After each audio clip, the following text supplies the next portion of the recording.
Hello out there and welcome to another one of these College Confidential segments. I'm Jimmy Birch, the college football writer here at the Star-Telegram, joined by Stephen Stevenson, our TCU beat writer, and it's time to kick around a few more of the hot topics here in the state of Texas. And the biggest thing I see right now, this state's kind of going green in football season, Stephen, kind of like become environmentally friendly. You got Baylor controlling things in the Big 12. You got UNT controlling its destiny in the Conference USA. It's been a long time since the green people have been ruling this state. Of those two, who's likely to run the table and finish it off? Both? Either? They both have a good shot. I would probably lean towards Baylor.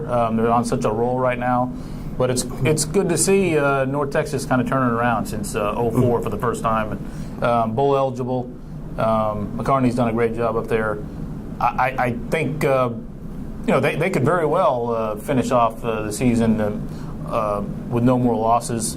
But Baylor, they got their hands full this weekend. But I just think that defense is so shockingly good from what people expected. They've way overachieved this year based on preseason expectations on that side of the ball, certainly. Yeah, but I think that. I kind of think UNT may have a better chance to go undefeated the rest of the way in the regular season, get into their championship game just based on the schedule. Baylor, I think, is going to have a tough game at Oklahoma State. The only thing is Baylor has a game in hand in the conference standings on Oklahoma State. And the way the Big 12 goes with so many, it's kind of like a demolition derby. You know, somebody's always getting into a car wreck, and then you think they're out of the race, and all of a sudden they're back in banging heads again. It's nobody's completely out of the race in that league yet. And they got injury at wide receiver that can play a big role here down the stretch.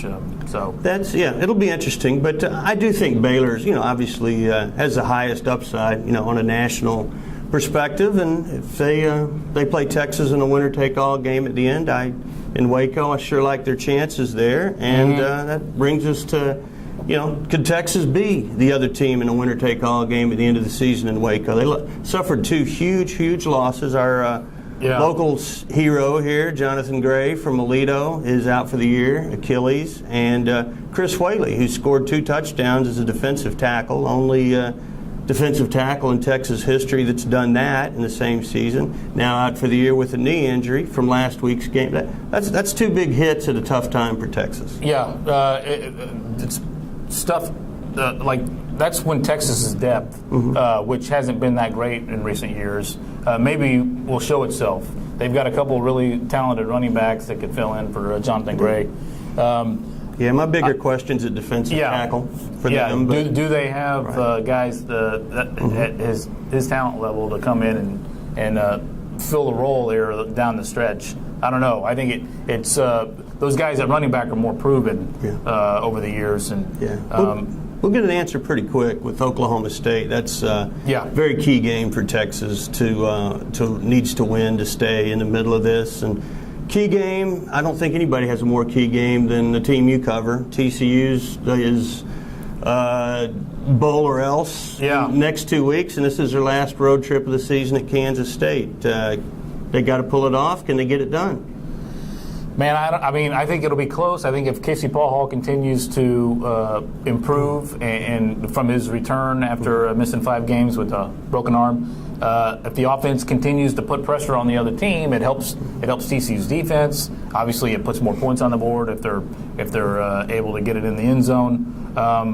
This is the kind of game that if you threw away all the horrible offense that you had seen from TCU for most of the season, and just kind of look at what they've done since Paul Hall's back and how much better the receivers are playing. You think it's kind of a 50-50 game, but it's on the road. It's a tough place to play. TCU's never been there with at least this team in the Big 12 era. In the Big 12 era. So it'll be interesting, but I think the problem is K-State is playing their best football. They've won 3 in a row, and they've got a chip on their shoulder, and they took it to Texas Tech last week. So it won't be easy. None of the games in the Big 12 are easy. TCU saw that when they barely got out of Ames, Iowa with the victory last week. Right. So Yeah, I think they'll be hard pressed to pull this one off. Yeah. But we'll see. If they did, it would set up a really interesting, fun game against Baylor November 30th. That would.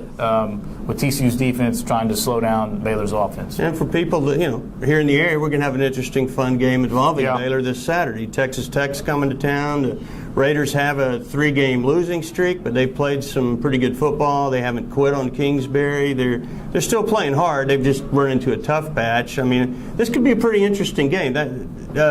Tech is like 16-2 in the last 18 games here in this series, and Baylor's won 2 in a row, but both were close. Last year's game went overtime. Yeah, that was a wild one. Does Tech have a shot here? I think they have a shot. I think they could show what they're all about despite the 3-game losing streak, to come in and play Baylor. It's the media darling right now across the nation, and give them a good game. But having said that, I mean, I see no give in the Baylor Bears, offensively or defensively. I just don't see where they're going to have a letdown.